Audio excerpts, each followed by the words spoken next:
Shabbat Shalom, amados hermanos, que el eterno Dios les continúe bendiciendo durante este tiempo hermoso de Shabbat que el eterno Dios nos permite vivir. Vamos a continuar nuestro estudio en este espacio tan especial que denominamos Estudio Bíblico en Shabbat.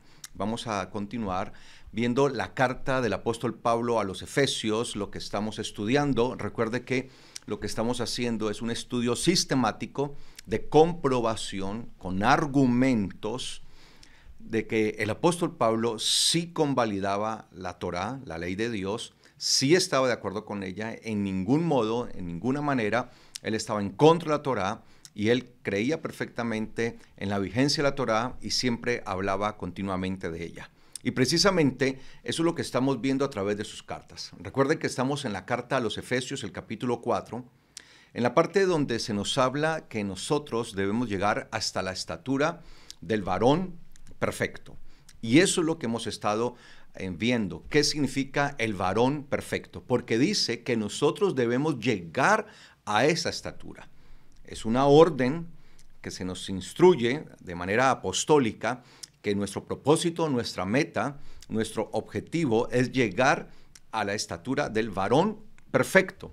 Nadie entonces que sea un hijo de Dios está por fuera de este mandato, de esta orientación, de esta instrucción. Todos debemos llegar a esa estatura. Entonces estamos comprendiendo qué entendían el apóstol Pablo y los demás apóstoles por varón perfecto. Cuando se hablaba del varón perfecto, ¿a qué se referían ellos? Y esto está dentro de un contexto hebreo. Recuerden lo importante que es tener en cuenta el contexto hebreo. El varón perfecto. Y precisamente en el Shabbat pasado estábamos estudiando esto. El Ish Tam, el varón perfecto. Ish Tam, del cual estamos hablando actualmente, y veíamos algunas referencias al Ish Tam, al varón perfecto, y estuvimos viendo algunas cosas con Jacob, con el patriarca Jacob, y también con Job, con Job. Estamos viendo cómo en la Biblia se les denomina a ellos varones perfectos. Se dice que fueron varones perfectos. Y vamos a seguir viendo este tema. Todavía hay otros ejemplos y hay otras cosas que nosotros debemos entender. Y en esta ocasión vamos a abordar un salmo hermosísimo que es un poema y que nos habla precisamente de lo que nosotros debemos tener en cuenta para ser varones perfectos, para llegar a ser eso que se nos pide que seamos nosotros, como varones perfectos, la estatura del varón perfecto. Obviamente el modelo precioso, el modelo máximo, el modelo más alto de varón perfecto es el Mesías. Y es hacia eso que nosotros tenemos que apuntar cada día. Y en el Salmo 19, vamos a encontrar casi en su epílogo, en su final. Quiero que lo leamos casi ese final, pero luego vamos a desglosar el Salmo 19. En el versículo 13 se nos presenta algo. Dice el Salmo 19, versículo 13 dice: preserva también a tu siervo de las soberbias, para que no me gobiernen. Entonces seré perfecto y absuelto de gran rebelión. Mucho cuidado con ese texto. Preserva también a tu siervo de las soberbias, para que no me gobiernen. Entonces seré perfecto y absuelto de gran rebelión. ¿Qué es lo que está diciendo el salmista acá? Está pidiendo al eterno Dios que él sea preservado, que él sea guardado de las soberbias, las cuales pueden llegar a gobernarlo. Y es que precisamente, si nosotros no nos cuidamos de lo que se denomina aquí soberbia, altivez, arrogancia, orgullo, dependiendo de la Biblia que usted esté leyendo, algunas lo traducen como altivez, otras lo traducen como arrogancia, orgullo, el orgullo malo. pues obviamente estamos hablando de lo mismo, ¿ok? Y dice acá, para que no me gobiernen. Entendemos aquí, amados hermanos, que lo que impide que una persona pueda llegar a la estatura del varón perfecto son aquellas arrogancias que están gobernando, que están dominando la vida de las personas. Literalmente aquí se usa en el texto la palabra gobernar, dominar. Muchas Biblias dicen enseñorear, también es correcto, pero literalmente se usa la palabra que identifica a un gobierno, una persona que es gobernada por otro, ¿sí? Así como un rey, ¿sí? Que es la palabra mashal, que aparece allí. Se la voy a escribir aquí en el tablero para que la tengan presente, la tengan en cuenta, ¿sí? Esta palabra, mashal, que es la que tiene que ver con gobernar, con ejercer la autoridad sobre otro, ¿sí? Lo que hacía, por ejemplo, un rey sobre un pueblo. Un rey ejercía soberanía, ejercía dominio, gobierno, señorío, ¿sí? Y el pueblo estaba bajo ese gobierno y bajo las normas, bajo las leyes, las conductas de ese gobernante. Y es la palabra precisamente que se usa aquí en este texto, ¿sí? Por eso dice, preserva también a tu siervo de las soberbias. ¿Para qué? Para que no me gobiernen. Entonces, muchas veces la soberbia, la altivez, la arrogancia, el orgullo, es lo que impide que una persona pueda llegar a la estatura del varón perfecto.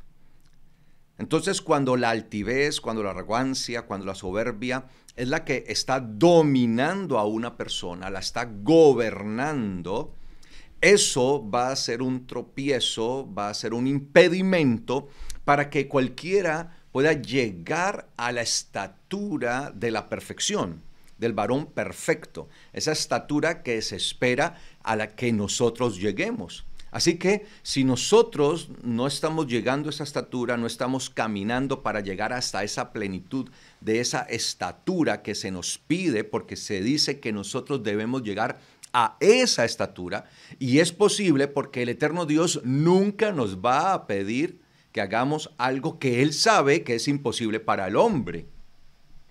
Tenemos que partir de esa base. No nos va a exigir, no nos va a comprometer a que hagamos algo que Él mismo sabe que es imposible para nosotros.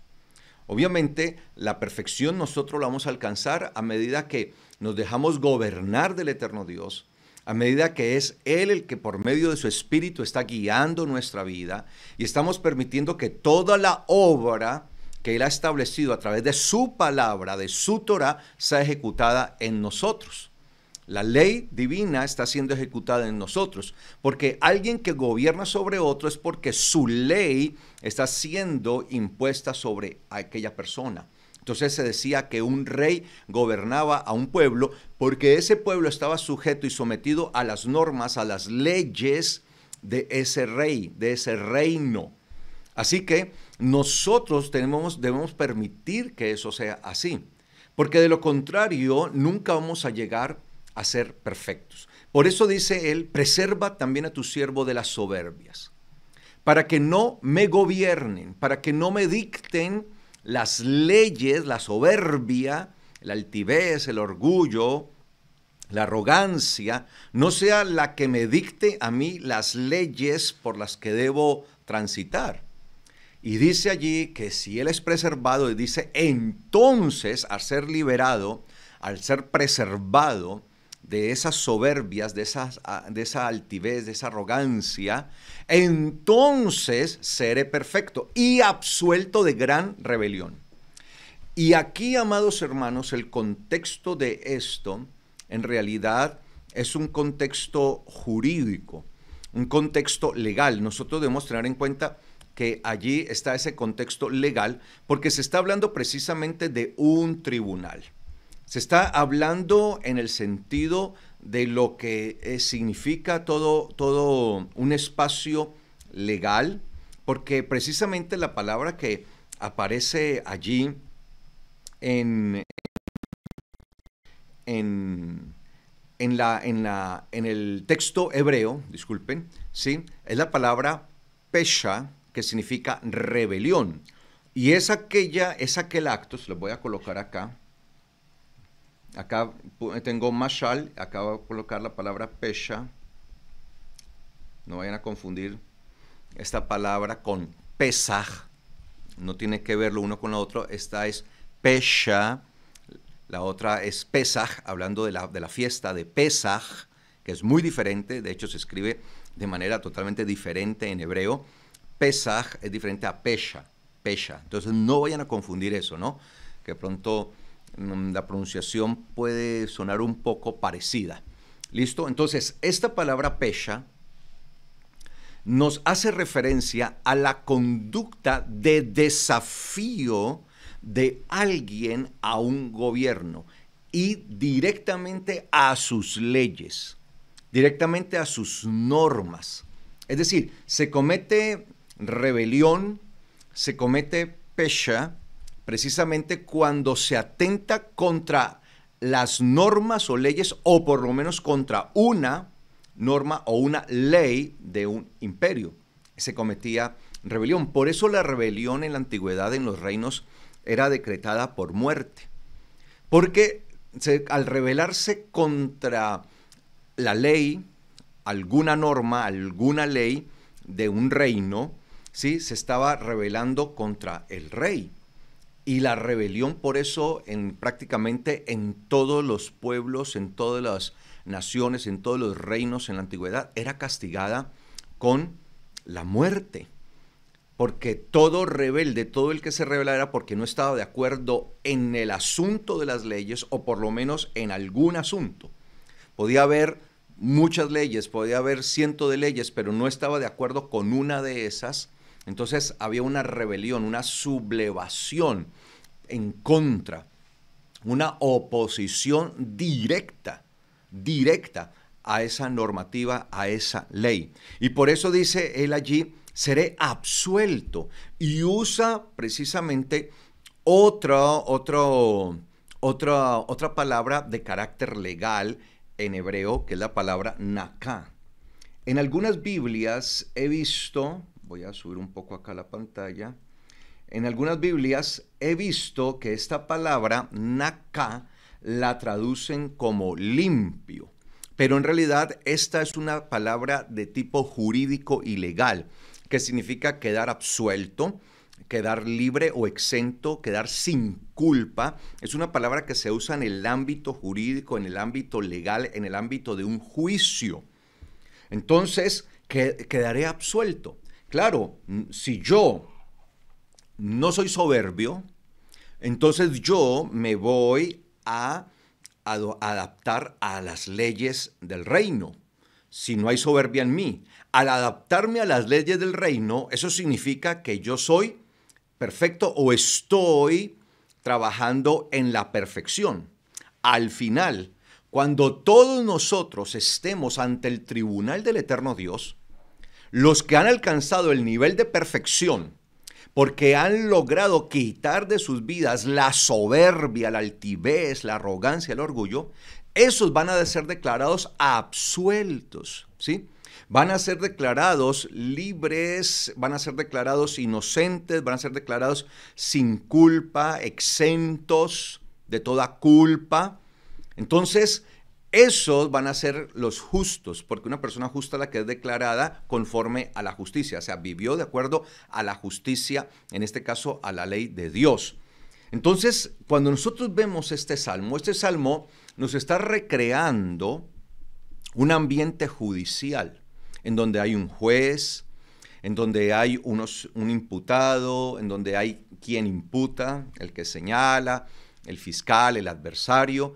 Es todo esto. Y esto nos debe trasladar, amados hermanos, incluso hacia el final de los tiempos, hacia los tiempos postreros, a los tiempos venideros, cuando el eterno Dios realmente haga el juicio a todas las naciones. Va a llegar un tiempo en donde todo ser humano va a ser juzgado, todos los seres humanos. Vamos a pasar por el tribunal del Señor. Allí cada uno se va a presentar. Va a ser el mayor juicio que se haya hecho en la historia de la humanidad y en este mundo. Allí todos, y todo uno por uno, va a recibir una sentencia acusatoria que lo condena o una sentencia de absolución, una sentencia que lo libra, que lo inculpa, que lo declara exento, que lo declara justo. Y por eso el salmista está diciendo, preserva a tu siervo, y se muestra por eso como un siervo. O sea, yo soy tu siervo, Señor. Soy tu siervo. Y como soy tu siervo, pues yo estoy dispuesto a hacer todo lo que tú dices. Y por eso te pido que como siervo yo permanezca bajo esa disposición de siervo, para que en ningún momento la soberbia, de hecho ahí está en plural, las soberbias se levanten en mí y sean superior a ese siervo que debo ser. Y por eso dice, preserva también a tu siervo de las soberbias, para que no me gobiernen, que no sean las leyes de mi soberbia, de mi altivez, de mi arrogancia, dictando lo que yo hago, lo que yo debo hacer. Puesto que si yo soy libre de la soberbia y no me dejo dominar y ni gobernar de ella, entonces podré ser perfecto. No hay otra forma de ser perfecto que el ser liberado de la soberbia. Y al sernos liberados de la soberbia y ser perfectos, andar en esa perfección, es que nosotros seremos absueltos de gran rebelión. Es decir, no vamos a ser culpables de rebelión. Así que vemos acá un cuadro profético y escatológico, un cuadro de lo que va a suceder.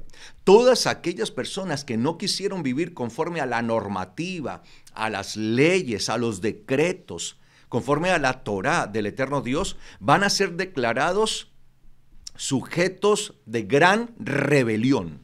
Gran rebelión. Y eso ya, amados hermanos, nos debería a nosotros abrir un panorama bastante grande. Entonces ya estamos entendiendo aquí que la rebelión, que la soberbia es lo que impide que nosotros vayamos desarrollando la perfección que se nos exige, que se nos demanda como hijos. Porque dice que todos debemos llegar a la estatura del varón perfecto. Todos, no unos cuantos, no los pastores, no es que los pastores son los que tienen que estar en la estatura del varón perfecto, no, todos. Por eso dice, hasta que todos lleguemos, todos. Ese es el propósito, llegar todos a esa estatura. Entonces ya entendemos acá que la soberbia es lo que a nosotros nos va a impedir llegar hasta donde debemos llegar, que es la estatura del varón perfecto. Entonces tenemos que sacar de nosotros toda arrogancia, todo aquello que se impone en nosotros, que no nos permite sujetarnos a la palabra de Dios, a la voluntad de Dios, a la Torá de Dios. Ahora, cuando nosotros entonces nos devolvemos en el capítulo 19, hacia los primeros versículos, pues esto primero empieza como un hermoso poema. Empieza diciendo el versículo 1, del capítulo 19, obviamente, del libro de los Salmos, los cielos cuentan la gloria de Dios, hablando de todo lo que es la obra del Señor. Y el firmamento anuncia la obra de sus manos. Es decir, la misma creación da testimonio del poder de Dios. Un día emite palabra a otro día y una noche a otra noche declara sabiduría. Es decir, lo que está diciendo a través de este hermoso poema el salmista es que la creación de Dios nos da testimonio. Cada día que nosotros vemos la creación de Dios, cada nuevo día que empieza, cada vez que podemos levantar nuestros ojos, nuestra mirada a los cielos, ver el firmamento, contemplar cada día, es un testimonio. ¿Un testimonio de quién? De la gloria de Dios, un testimonio de Él como creador. Y por eso nos hablan, por eso emiten palabra, están hablándonos y la creación nos está mostrando la sabiduría de Dios. Versículo 3, no hay lenguaje, ni palabras, ni es oída su voz. Obviamente no es una voz que nosotros vamos a oír audiblemente como me están escuchando ustedes ahora, pero sí es una voz sin palabras, que la podemos ver y observar, es observable a través de toda la creación del cosmos, de todo lo que existe. Por toda la tierra salió su voz, y hasta el extremo del mundo sus palabras. En ellos puso morada para el sol, y como esposo que sale de su jupá. Recuerden que una jupá es la habitación nupcial, ¿sí? En algunas Biblias dice tálamo. Jupá es la habitación, es en hebreo, jupá es la habitación nupcial. Y como esposo que sale de su jupá, se alegra cual poderoso para correr en el camino. De un extremo de los cielos es su salida y su curso hasta el término de ellos, y nada hay que se esconda de su calor. Hablando de todo lo esplendoroso, de lo que nosotros vemos a diario, obviamente, ellos eran muy observadores, no como hoy que vivimos en un mundo que nos sumerge en tantas cosas y estamos sumergidos en tanta información, tanta tecnología y todo eso, que se nos olvida un poco mirar hacia afuera, hacia los cielos, hacia todo lo que nos rodea, que nos da un testimonio vivo del eterno Dios. Y dice el versículo 7, inmediatamente el poema que nos está dando todos estos visos del poder y de la creación de Dios, inmediatamente dice, versículo 7, la Torá de Yahweh es tan perfecta que convierte el alma. Entonces, todo esto de la creación, del poder de Dios, del testimonio que Él es real, todo eso está conectado con la Torá de Yahweh. La Torá de Yahweh, la Torá es la ley de Dios, no olvidemos esto. La Torá de Yahweh es tan perfecta. Entonces vemos una relación acá. ¿Cómo se le llama a la Torá? Se le llama que es que perfecta. O sea, la Torá es que perfecta. ¿Sí? Perfecta. Y se usa allí en este versículo 7 que nosotros estamos viendo, que estamos analizando en este momento, se usa una palabra extensiva de la palabra tam. Recuerde que dijimos que tam es perfecto, ¿no? Tam en hebreo, ¿sí? Ish tam. Y en este caso se usa una palabra extensiva que es un plural. Un plural. O sea, si lo vemos desde ese punto de vista, si lo vemos desde simplemente el punto de vista gramatical, estaríamos viendo como una especie de plural, aunque la forma en que vamos a verlo ahora también tiene su plural. Espero no estar confundiendo, ¿sí? Entonces, esta es la palabra base para perfecto, tam, en hebreo. Pero a la Torah se le denomina tamim. Tamim. Tamim, a la Torah. Escuchen bien. O sea, tam es perfecto. Tam, ¿sí?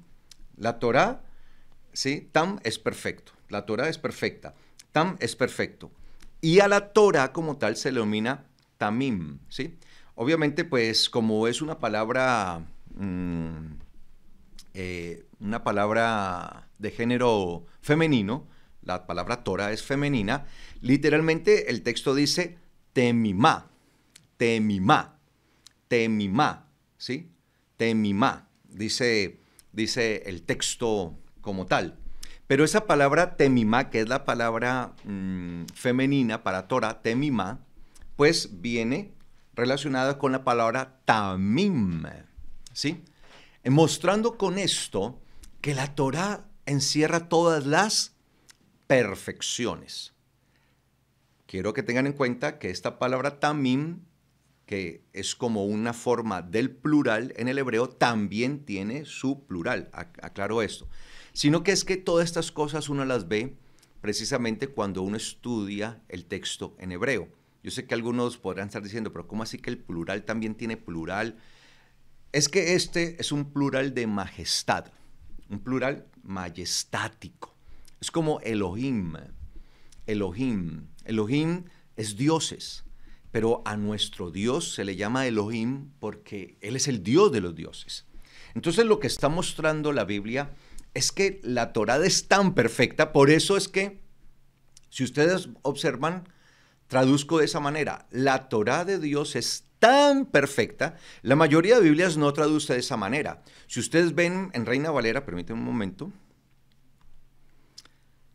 dice, voy a leer como dice la Reina Valera, dice, la ley de Jehová es perfecta, pero si ustedes ven la lectura que yo le hago a ese texto, ¿sí? La Torá de Yahweh es tan perfecta precisamente porque se está usando una palabra amplificada.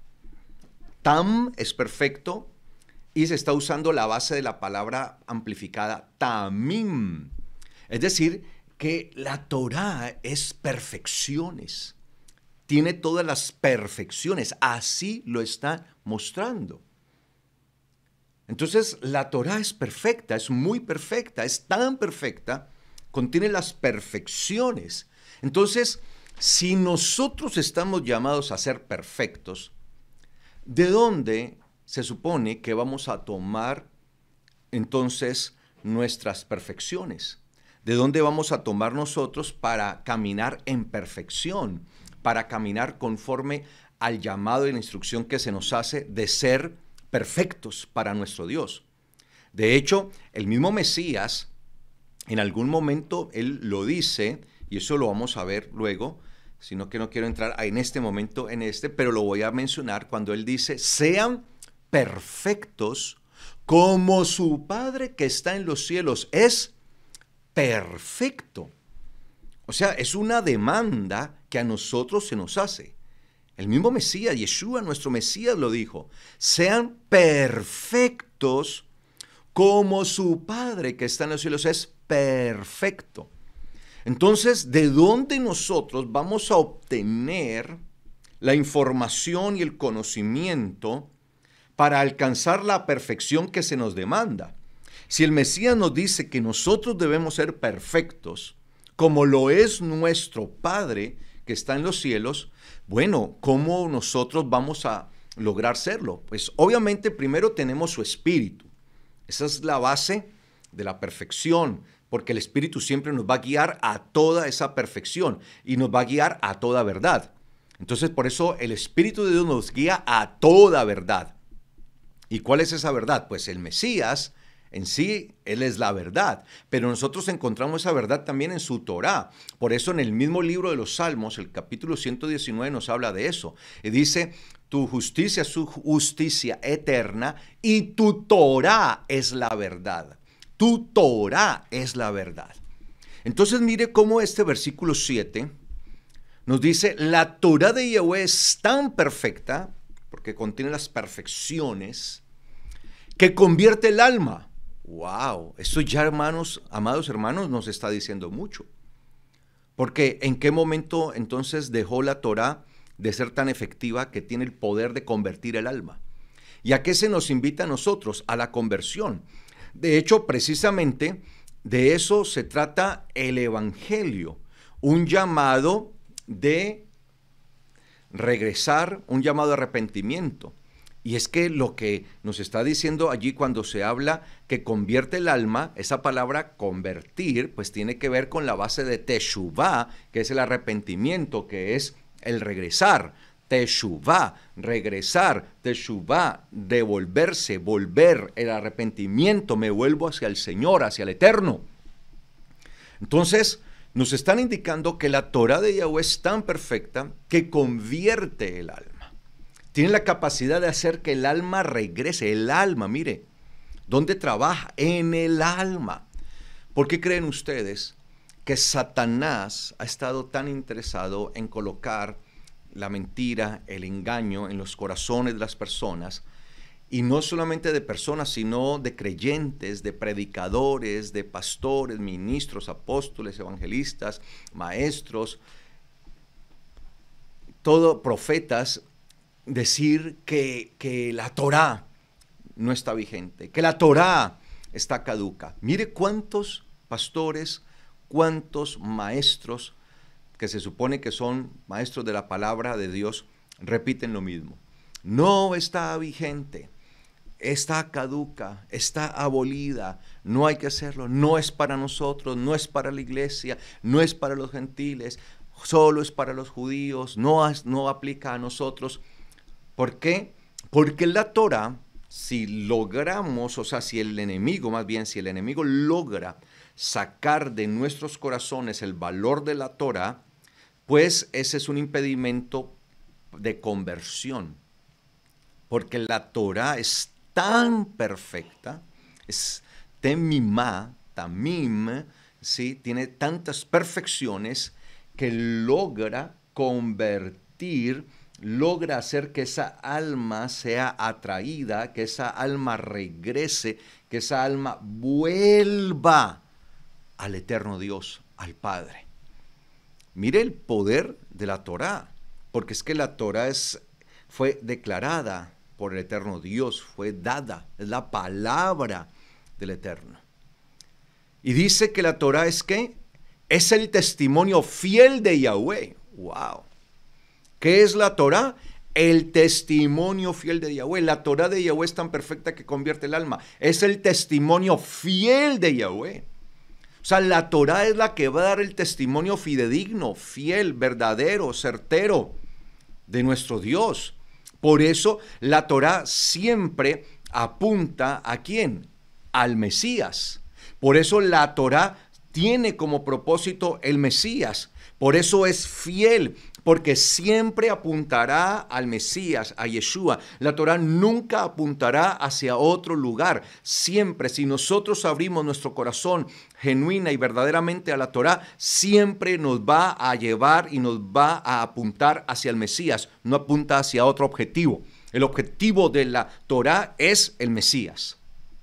Y por eso se convierte en el testimonio fiel, en el testimonio verdadero de Yahweh, que hace sabio al ignorante. Da sabiduría ¿a quién?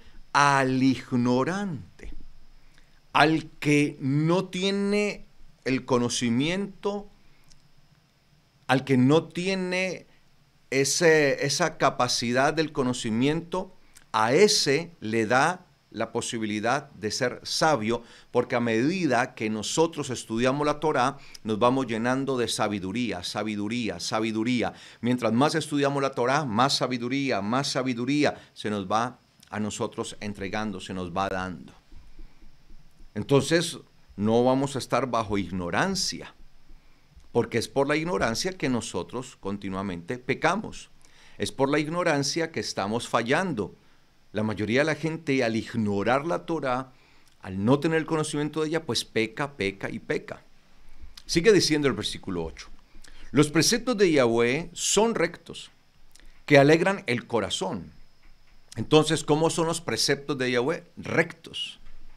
Recordemos que hace 8 días, en el Shabbat pasado, estudiábamos precisamente unas características de Job. Dice que Job era un hombre, sí, era un varón perfecto, porque era ¿qué? Recto y temeroso. Era recto y temeroso. Entonces, como él era recto, por eso era perfecto.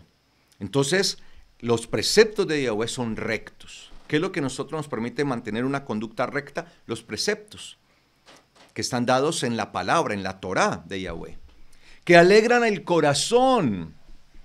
Por eso nosotros cada día, a medida que estudiamos la Torá, tenemos una mayor alegría y un mayor gozo de vivirla, de ejecutarla, de hacerla. ¿Y por qué? Pues sencillamente porque a medida que nosotros descubrimos todo lo que la Torá tiene, vemos un mundo fascinante de bendición y eso nos alegra. Pero la gente, cuando no tiene discernimiento, cuando no tiene el Espíritu de Dios, porque el Espíritu de Dios es el que da el discernimiento, ese entendimiento superior, es el Espíritu del Señor, al no tener realmente el Espíritu, porque mucha gente no tiene Espíritu de Dios, sino un espíritu de engaño, entendamos esto. Entonces, al tener nosotros el Espíritu de Dios, que nos va permitiendo llegar hacia las verdades, pues nuestro corazón se alegra, se goza. La Torá no es una carga, la Torá no es una cosa pesada, imposible, difícil. Y como muchos argumentan, es que nadie puede cumplir la Torá, nadie puede cumplir los mandamientos. Cuando la misma Torá nos dice, en el libro de Deuteronomio, que los mandamientos que fueron dados por Dios no son difíciles de ejecutar, de hacerlos. Ni siquiera están lejanos de nosotros para que no los podamos hacer. Y eso mismo luego lo repite el apóstol Juan, cuando dice que sus mandamientos no son difíciles, que sus mandamientos no son gravosos. No son difíciles, no son gravosos.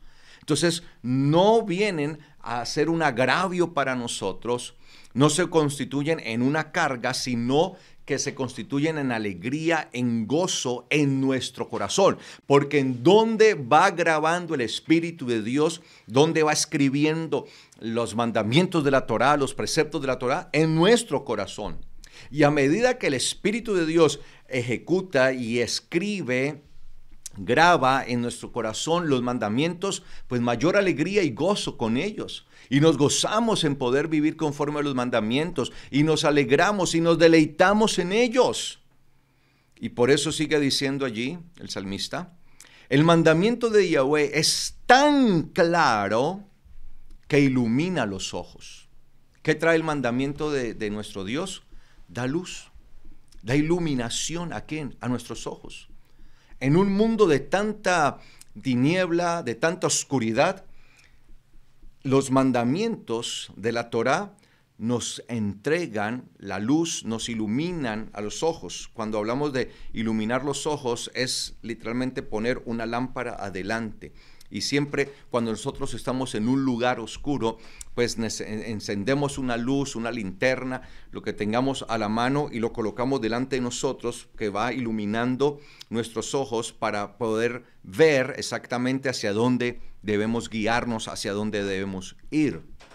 Y sigue diciendo acá, el temor de Yahweh es puro.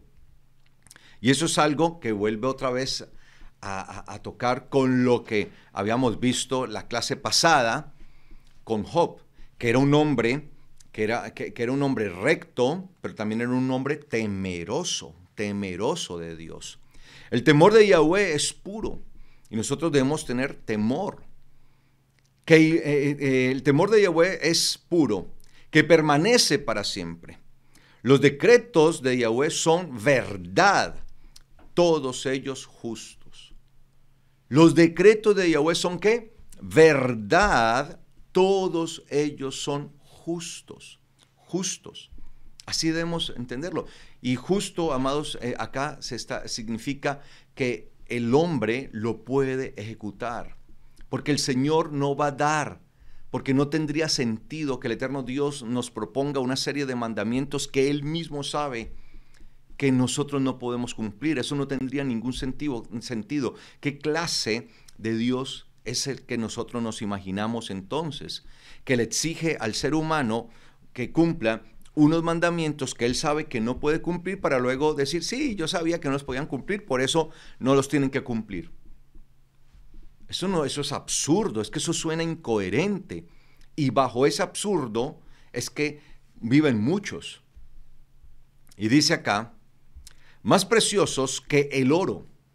Los preceptos de Yahweh, los mandamientos de Yahweh, son más preciosos que el oro, aún más que el oro refinado.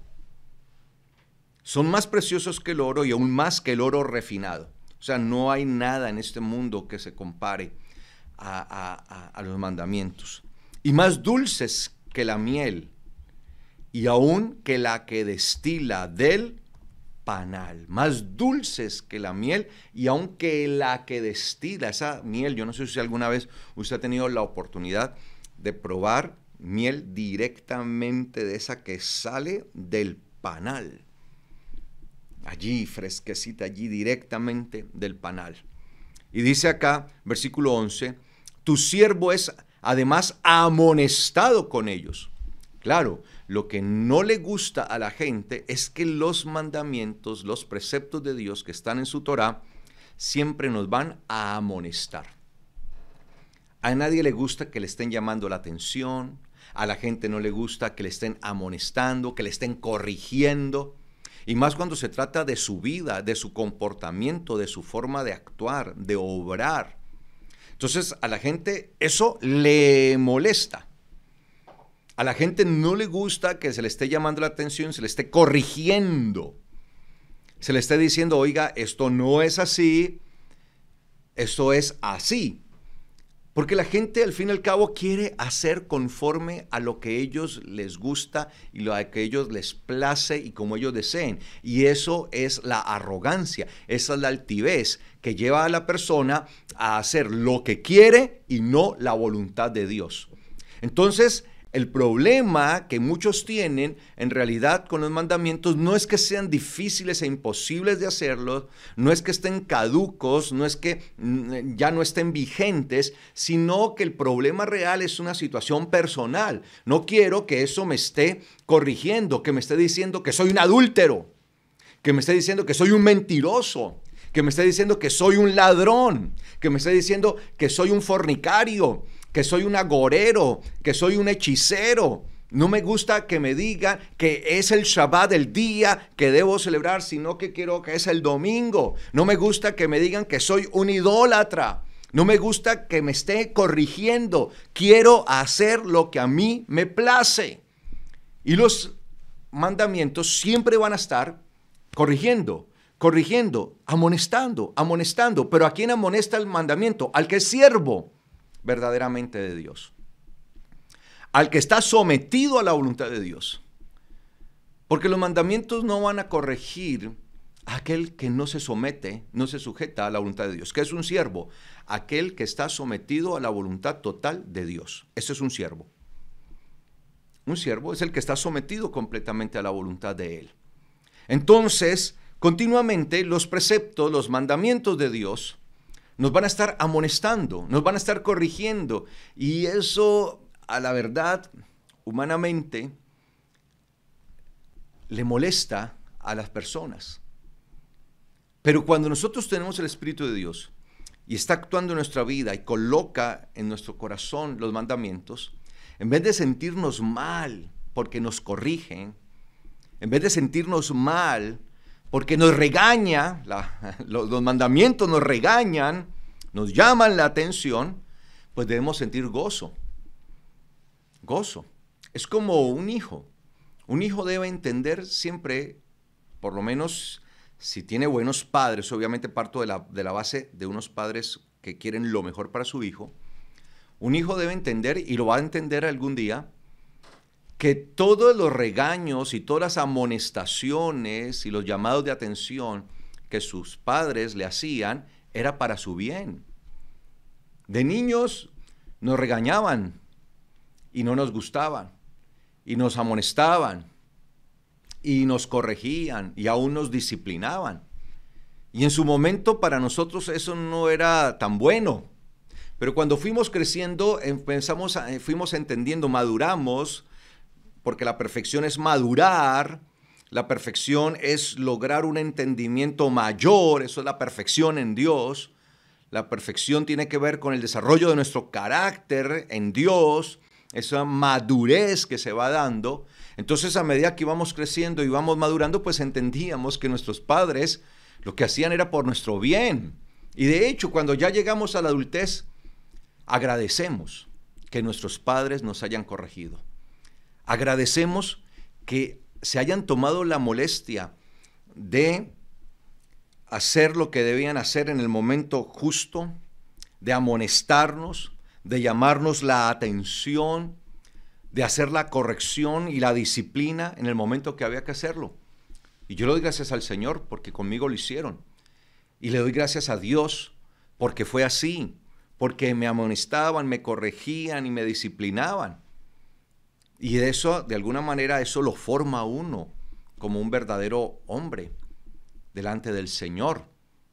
Pero si se deja sin corrección, si se deja sin amonestación, por eso la palabra dice que Dios al que ama, a ese disciplina, a ese amonesta, a ese corrige. Eso lo hace el Señor. Y sigue diciendo la palabra, y si no se les amonesta, si no se les disciplina, si no se les corrige, se les deja entonces como bastardos, como si no fueran hijos. Se les deja a la deriva. Entonces, esto es lo que pasa con mucha gente, que el mandamiento o los mandamientos de Dios que están en la Torá le van a estar amonestando. Y en vez de la persona ser humilde y la persona bajar la cabeza y aceptar y decir, sí, es verdad, Señor, de verdad, y con toda humildad aceptar el error y corregirlo, prefiere envalentonarse, sacar su arrogancia, su altivez, su orgullo, que aflora inmediatamente, y oponerse. ¿Por qué? Porque la Torá le va a estar señalando su pecado, porque la Torá le va a estar señalando su error, la Torá le va a estar señalando lo que está incorrecto, y si la persona no tiene la humildad, pues eso en realidad le va a molestar. Entonces la persona va a preferir decir, la Torá está errada, o la Torá está caduca, o la Torá ya no sirve, ya no es para este tiempo, eso era para el tiempo antiguo, ahora estamos en la gracia, eso era para otro momento, ya esto no sirve para nosotros, esto era para el pueblo judío, esto ya no tiene ningún tipo de vigencia. Pero porque ella amonesta. Tu siervo, versículo 11, es además amonestado con ellos. Y en guardar los preceptos, los mandamientos, hay abundante galardón. Imagínense. Mire la bendición tan grande. Hay abundante galardón, abundante recompensa, abundante paga, bendición. Por eso nosotros tenemos que guardar los mandamientos.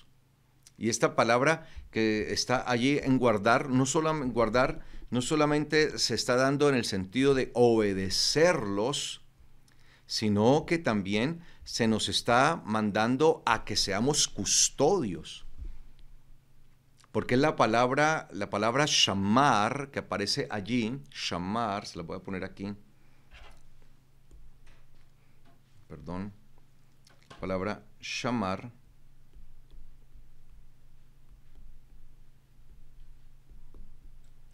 tiene que ver con ser como una especie de guardián, o sea, de tener una actitud de la que tiene un guardián. Por eso dice guardar los mandamientos. Pero tiene que ver eso, con la actitud de un guardián, de una persona que custodia, que presta guardia, porque nosotros debemos no solamente guardarlos en el sentido de ejecutarlos y hacerlos, sino también de preservarlos y protegerlos, los mandamientos. Y si hacemos esto, hay abundante recompensa, hay abundante galardón. Y dice el versículo 12, ¿quién puede discernir sus pecados de ignorancia? Mira esto, ¿quién puede discernir sus pecados de ignorancia? Entonces, aquí llegamos a algo. En Reina Valera, permítame un momento, dice, ¿quién podrá entender sus propios errores? Digamos que la traducción es válida, no está mal, errada. Pero específicamente está hablando, cuando habla de errores, está hablando precisamente de aquellos errores o pecados que cometemos por ignorancia. Los pecados por ignorancia son aquellos pecados que cometemos por desconocimiento. O sea, sí, pecamos por ignorancia, sí, pecamos por desconocimiento. Precisamente al desconocer la Torá, muchas veces pecamos y no nos damos cuenta. Hay gente que puede estar en adulterio y no es consciente de ello. Puede estar fornicando, puede estar en idolatría, puede estar haciendo algo indebido, incorrecto, en contra de la voluntad de Dios y no es consciente. Es ignorante, es decir, efectúa o hace un pecado, practica un pecado sin saber esto. Por ejemplo, la borrachera. No el beber de pronto una copa de vino, el beber en exceso. Beber en exceso es hasta que yo pierda la conciencia y no soy consciente ya de mis actos. El problema de beber en exceso es que uno pierde la conciencia y el dominio de sus actos y termina haciendo cosas que no debería hacer, de las cuales muchas veces se tiene que arrepentir toda su vida. Porque mucha gente ha hecho cosas estando borracho que cuando ya está en sano juicio, en su plena conciencia, se lamenta por lo que hizo. Hay personas que han hecho cosas como asesinato en medio de una borrachera. Sin enterarse, sin darse cuenta, mataron a otro, cosa que nunca hubieran hecho si hubieran estado en sano juicio, en sus cabales, sobrio. Entonces, los pecados de ignorancia, entonces hay gente que se emborracha y no es consciente que eso es un pecado, la embriaguez, el emborracharse, el llegar a la pérdida de la conciencia por beber en exceso el alcohol. Entonces, eso es pecaminoso. La idolatría, eso es pecaminoso. El no obedecer la palabra y el no guardar lo que dice la palabra es pecaminoso. Cuando la palabra me dice que debo hacer una cosa y hago otra, por ejemplo, me dice que debo guardar Shabbat, pero no guardo Shabbat sino cualquier otro día, eso es pecado por ignorancia. Porque muchas veces la persona lo está haciendo y ni siquiera sabe que está en un error. Entonces, por eso dice aquí, ¿quién puede discernir sus pecados de ignorancia? O sea, ¿cómo poder llegar a hacer esto? Claro, si la persona está pecando por ignorancia, no lo va a poder discernir, precisamente porque tiene ¿qué? Ignorancia. Por eso nuestro Mesías dijo, y conocerán la verdad, y la verdad les hará libres. Pero ¿qué es lo que nos hace libres? El conocimiento de ¿qué? De la verdad. ¿Y cuál es la verdad? La Torá. Tu justicia, dice la Biblia, tu justicia es tu justicia eterna y tu Torá es la verdad. Eso lo dice el Salmo 119. Entonces, conocerán la verdad. La verdad está en la Torá, en la palabra de Dios. Y el conocimiento de esa verdad que está en la Torá, que es la palabra de Dios, nos hará libres. Porque recuerden que el contenido de la Torá es el Mesías. Entonces, cuando nosotros vamos al contenido de la Torá, el contenido de la Torá nos hace libre, que es el Mesías. El conocer toda esa verdad en el Mesías nos hace libres.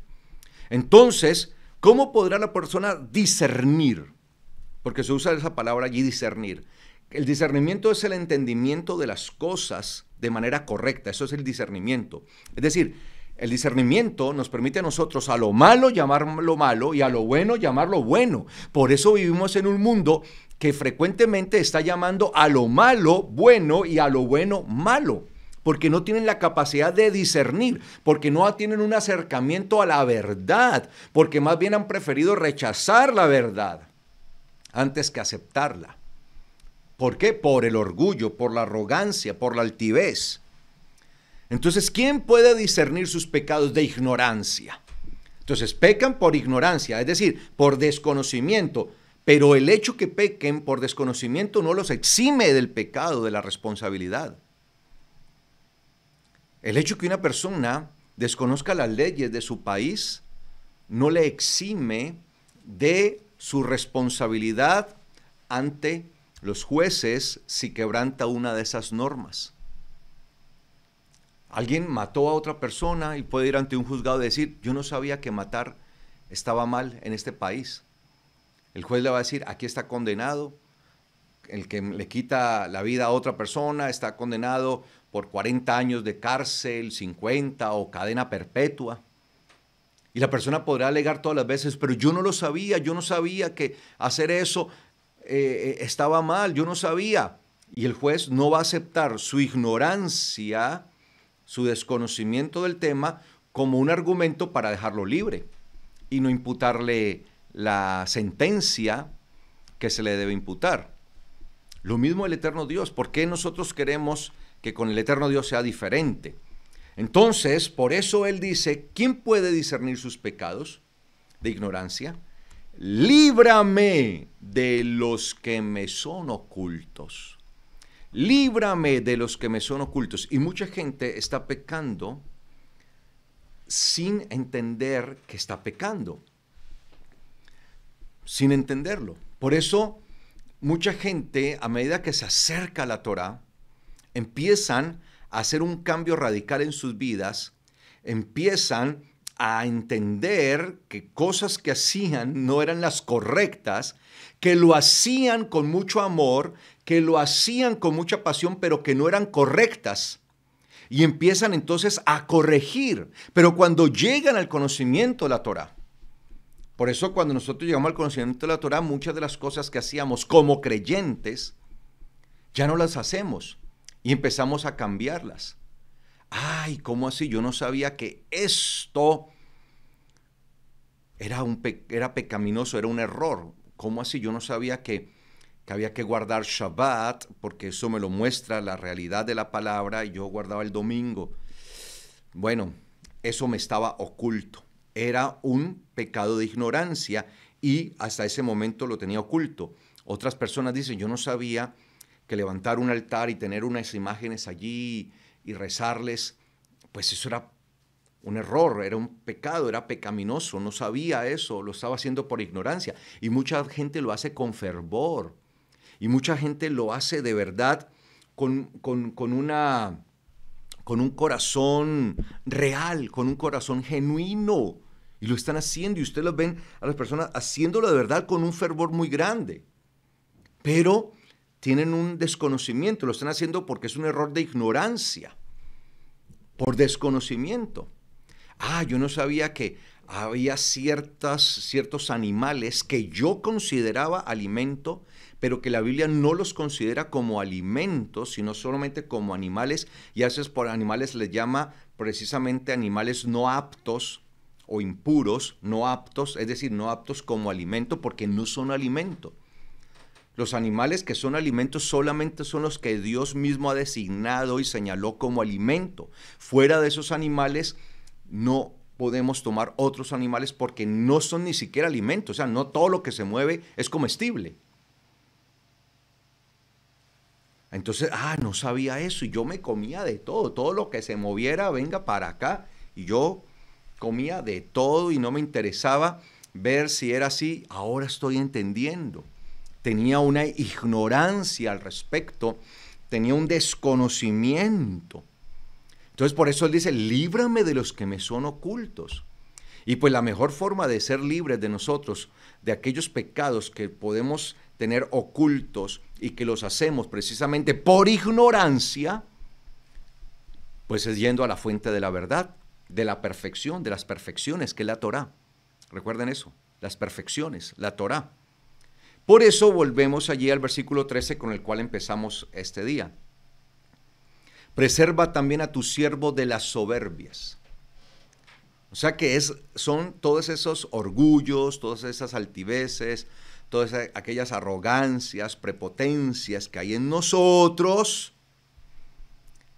gobernando nuestra vida, nuestros deseos, nuestros gustos, nuestros anhelos. No, es que a mí me gusta comer esto y yo porque la Biblia dice entonces, o porque ahí dice, en la ley dice que yo no voy a comer eso, yo no voy a dejar de comer eso. No, Señor.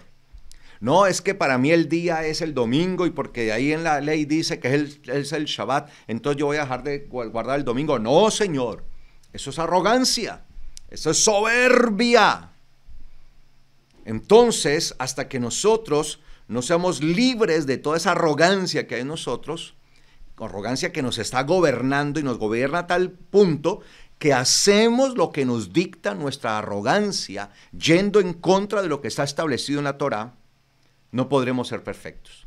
Pero si somos libres de toda esa soberbia, de toda esa arrogancia que nos está gobernando, entonces podremos ser perfectos, podremos ir en nuestro camino de madurez, de perfección, y al final lograremos ser absueltos de gran rebelión. Es decir, no se nos va a acusar de rebelión contra Dios, de rebelarnos contra Él. Y por eso el versículo 14 termina diciendo, sean gratos los dichos de mi boca, porque recuerden lo que dijo el Mesías, de la abundancia del corazón, habla la boca. Entonces, que los dichos de mi boca, que lo que mi boca va a hablar, sea grato ante Dios, sea agradable ante Él. Y la meditación de mi corazón, es decir, mi pensamiento, porque la meditación del corazón es el pensamiento, mi pensamiento, la forma en que pienso, y la meditación de mi corazón delante de ti, oh Yahweh, roca mía y redentor mío. Si Él es nuestra roca, si Él es nuestro redentor, si es la roca sobre la cual estamos construyendo, porque recuerda que hay dos maneras de construir, una en la arena. La arena es basado en la arrogancia, la mentira, la prepotencia, el orgullo. Ahí es una base falsa que va a falsear rápidamente, o sobre la roca, en donde podemos construir y así vengan los vientos, las tempestades, la construcción nuestra no va a caer. Entonces, ¿dónde estamos construyendo? Y nuestro Redentor, el Redentor es el que nos adquirió por precio. Entonces, cuando alguien es adquirido por precio, pues queda bajo la autoridad de quien lo adquiere. Entonces, ¿quién es nuestra autoridad? ¿Quién nos está adquiriendo a nosotros? ¿El eterno Dios o el mundo? Nuestras pasiones, nuestra arrogancia, nuestra soberbia. ¿Quién? ¿De quién somos?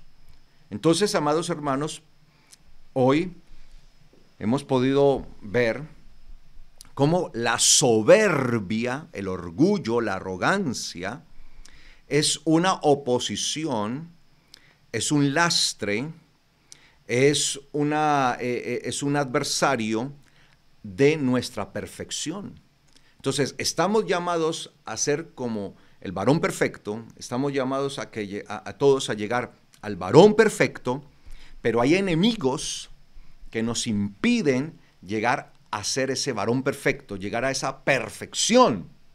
Y uno de esos enemigos principales es la soberbia, que es la actitud de levantarnos en rebelión contra las normas, las leyes, los mandamientos, los preceptos, los decretos que Dios ha estipulado en su Torah.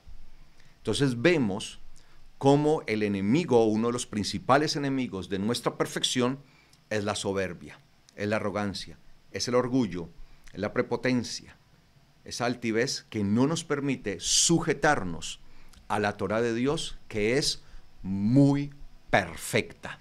¿Queremos ser perfectos? Pues entonces hagamos lo que dice la Torah de Dios, que es tan perfecta. Amén.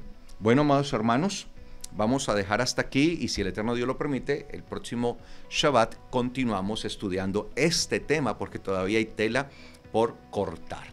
Si esta palabra, si esta enseñanza para ustedes es de bendición, yo les invito por favor para que le den me gusta al video de YouTube y por favor lo compartan a través de las redes sociales. También los invito para que visiten nuestra página web www.palavraverdadera.org.co. A través de nuestra página web, ustedes también pueden inscribirse a nuestras escuelas de formación ministerial, las cuales son gratuitas, donde ustedes podrán obtener un conocimiento profundo, muy profundo, de las Sagradas Escrituras. Y son escuelas gratuitas, están hechas para que todo aquel que desee de verdad profundizar en las Escrituras, lo haga. También se puede comunicar con nosotros a la línea que va a aparecer allí en su pantalla. La línea que aparece allí, usted nos puede escribir a través de WhatsApp o de Telegram. WhatsApp o Telegram se comunica escribiéndonos. Si vive fuera de Colombia, más 57 es el código de área de Colombia para que lo tenga presente. Y el número es 301-201-6600. Así que, amados hermanos, quedamos atentos a la orden para servirles si en algo nosotros les podemos servir. Muchas gracias por haberme permitido estar con ustedes en este espacio y espero que sigamos creciendo en el conocimiento de la palabra del eterno Dios cada día, cada Shabbat, en este estudio bíblico en Shabbat. Shalom.